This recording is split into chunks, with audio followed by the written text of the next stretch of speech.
एक गांव में एक ब्राह्मण रहता था। वह हर रोज मंदिर में जाकर कान्हा जी की पूजा किया करता था और वह कान्हा जी को भोग लगाए बिना कभी भी भोजन नहीं करता था। लेकिन उस ब्राह्मण की पत्नी उससे हमेशा ही चिढ़ती रहती थी, क्योंकि वो ब्राह्मण हर बात में पहले कान्हा जी को याद करता था और सुबह सबसे पहले वो कान्हा जी को ही भोग लगाता था। और हमेशा ही, चाहे दिन हो या रात, वो कान्हा जी का नाम लेता रहता था। एक दिन ब्राह्मण की पत्नी ने घर में कुछ लड्डू बनाए, तो ब्राह्मण ने अपनी पत्नी से कुछ लड्डू लेकर कहा कि ये लड्डू पहले मैं मंदिर जाकर कान्हा जी को खिलाकर आता हूँ, फिर बाद में हम सब मिलकर खाएंगे। अपने ब्राह्मण पति की बात सुनकर उसकी पत्नी बहुत गुस्सा होकर बोली कि कभी कोई पत्थर की मूर्ति भी भला लड्डू खा सकती है? जो तुम रोज उस तुम्हारे कान्हा को खाना खिला खिला कर आते हो, आज तुम ये लड्डू बिना कान्हा की मूर्ति को खिलाए घर में वापस मत आना। और अगर कान्हा की मूर्ति को बिना लड्डू खिलाए घर वापस आए तो भूल जाना अपने उस कान्हा को। अब मैं भी देखती हूँ ये लड्डू वो मूर्ति कैसे खाती है। पत्नी की ऐसी बात सुनकर वो ब्राह्मण आंखों में आंसू लिए लड्डुओं की थाली लेकर अपने कान्हा के मंदिर पहुंच जाता है। मंदिर में पहुंचकर वो कान्हा जी की मूर्ति के आगे लड्डुओं की थाली रखकर रोता हुआ कहता है कि कान्हा, आज तुम मेरे सामने ही ये सारे लड्डू खाओगे। आज कृपा करके तुम मेरी लाज रख लेना कान्हा जी। लेकिन अब तो कान्हा जी के आगे लड्डुओं की थाली रखे हुए बहुत देर हो चुकी थी और उन्होंने वो लड्डू अब तक नहीं खाए थे। और उस वक्त मंदिर में भी काफी भीड़ लग चुकी थी और अब तो शाम भी हो चुकी थी, मगर कान्हा जी लड्डू खाने अब तक नहीं आए थे। तब गुस्से में ब्राह्मण ने कान्हा जी की मूर्ति के सामने खड़े होकर कहा कि कान्हा, मेरी पत्नी ने बिल्कुल सही कहा था कि पत्थर कभी प्रसाद नहीं खा सकते, मगर मैं ही पागल था जो कि तुम्हें रोज अपने आप से पहले खाना खिलाता था।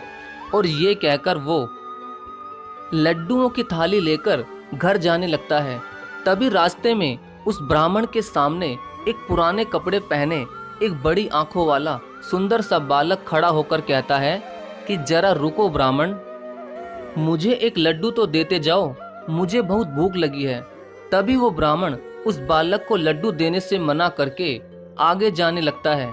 तो वो बालक पीछे से जैसे ही उस ब्राह्मण की लड्डुओं की थाली उछलकर पकड़ने की कोशिश करता है, तो अचानक उस ब्राह्मण के हाथों से वो लड्डुओं की थाली नीचे मिट्टी में गिर जाती है और वो सारे लड्डू भी नीचे मिट्टी में गिर जाते हैं।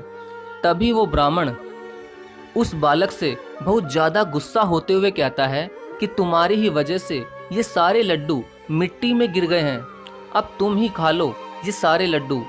मगर ये क्या, वो बालक तो नीचे मिट्टी में से लड्डू उठाकर खाने लगा। और ये क्या, वो तो देखते ही देखते मिट्टी में गिरे सारे लड्डू खा गया और सारे लड्डू खाने के बाद उस ब्राह्मण से और लड्डू मांगने लगा। और लड्डू मांगते मांगते वो बालक उस ब्राह्मण के पीछे पीछे उसके घर तक आ गया। तभी उस ब्राह्मण की पत्नी ने उससे पूछा कि ये किस बालक को अपने साथ लेकर आए हो? तो ब्राह्मण उसे बताता है कि इसकी वजह से ही मेरे सारे थाली के लड्डू मिट्टी में गिर गए हैं और उन सारे लड्डुओं को खाने के बावजूद भी ये मुझसे और लड्डू मांग रहा है। ये सुनते ही ब्राह्मण की पत्नी ने उस बड़ी आंखों वाले बालक को अपने घर से भगा दिया। तभी वो बालक ये कहता हुआ ब्राह्मण के घर से चला गया कि कभी तो तुम मुझे लड्डू खाने के लिए बुलाते हो और अभी मुझे अपने घर से ही भगा रहे हो। ये सुनते ही ब्राह्मण की पत्नी ने कहा, अरे जाओ यहाँ से, तुम जैसों को भला हम लड्डू खाने क्यों बुलाएंगे। ये सुनते ही वो बड़ी आंखों वाला बालक वहाँ से चला जाता है और उधर ब्राह्मण की पत्नी अपने पति को ये कह रही थी कि मैंने कहा था न कि तुम्हारे वो कान्हा की पत्थर की मूर्ति ये लड्डू नहीं खाएगी। अब भूल जाओ उस कान्हा को आज के बाद जैसा मैं कहूँगी वैसा ही होगा। तो ब्राह्मण ने कहा, हाँ तुम सही कह रही थी, कान्हा झूठा है और मैं आज के बाद कभी भी उसकी पूजा करने मंदिर नहीं जाऊंगा। ये कहकर वो रोता हुआ अपने कमरे में जाकर सो गया। अब आधी रात हो चुकी थी और ब्राह्मण व उसकी पत्नी गहरी नींद में सो रहे थे। तभी अचानक उन दोनों को ही उसी बड़ी आंखों वाले बालक का सपना आया जो पिछले दिन उनके घर लड्डू मांगने आया था। लेकिन ये क्या, उसने अचानक ही श्री कान्हा जी का रूप ले लिया और सपने में उनके सामने आकर खड़ा हो गया और कहने लगा, मैया बाबा आपने कल मुझे लड्डू क्यों नहीं खिलाए? और बाबा आप मंदिर में मुझे जब लड्डू खिलाने आए थे तो मंदिर में उस समय बहुत भीड़ थी, इसलिए मैं नहीं आया। लेकिन जब आपको मैं रास्ते में मिलने आया और आपसे लड्डू मांगे तो आपने मुझे लड्डू क्यों नहीं दिए बाबा? उस समय मुझे बहुत भूख लगी थी बाबा, और फिर जब वो लड्डुओं की थाली नीचे मिट्टी में गिर गई तो मुझे मिट्टी लगे हुए लड्डू खाने पड़े और मेरे मुंह में बहुत सारी मिट्टी लग गई बाबा।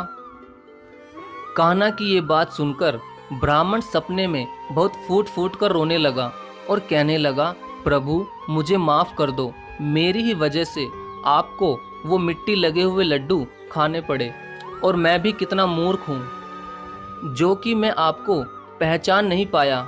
मुझे क्षमा करे प्रभु, मुझे क्षमा करे। तभी ब्राह्मण की पत्नी भी रोने लगी और कान्हा जी से कहने लगी कि प्रभु सारी गलती तो मेरी ही है, मुझे कभी भगवान में विश्वास ही नहीं था कान्हा, इसीलिए मैं अपने पति को हमेशा मंदिर जाने के लिए मना ही करती थी। लेकिन कान्हा कल मैंने आपको अपने घर से जाने को कहा और फिर भी आपने मुझे इतने प्यारे और इतने सुंदर दर्शन दिए, इसलिए मैं अब हर जन्म के लिए आपकी आभारी हो चुकी हूँ कान्हा जी, और अब मैं भी सदा आपकी पूजा सेवा रोज करूँगी। तभी कान्हा जी ने कहा कि तुम दोनों हमेशा तुम्हारे घर आए किसी भी गरीब को कुछ दिए बिना या कुछ खाना खिलाए बिना कभी मत भगाना, और अगर तुम्हारे पास उस समय कुछ भी ना हो तो तुम कभी उसका अपमान मत करना और हमेशा ही गरीबों की भलाई ही करना। तुम दोनों ये सब करोगे तो समझो कि तुम मेरी ही पूजा सेवा कर रहे हो। और हाँ मैया बाबा, मुझे प्रेम करना तुम भूल मत जाना, बस मैं तो आपके प्रेम का ही भूखा हूँ। ये कहकर कान्हा जी चले जाते हैं और जब ब्राह्मण और उसकी पत्नी सुबह उठते हैं तो वो कान्हा जी के दर्शन से बहुत ही प्रसन्न होते हैं और उनका जीवन कान्हा जी के दर्शन से धन्य हो जाता है। तो दोस्तों, आपको ये कान्हा जी की प्यारी सी कहानी कैसी लगी कमेंट करके ज़रूर बताना दोस्तों। और अगर आपको ऐसे ही कहानियाँ सुनना पसंद है तो प्लीज़ चैनल को सब्सक्राइब ज़रूर करें। और हाँ दोस्तों, सब्सक्राइब करने के बाद बेल नोटिफिकेशन का बटन ज़रूर दबाएं ताकि आने वाली वीडियो आपको सबसे पहले मिले। धन्यवाद। जय श्री कृष्णा।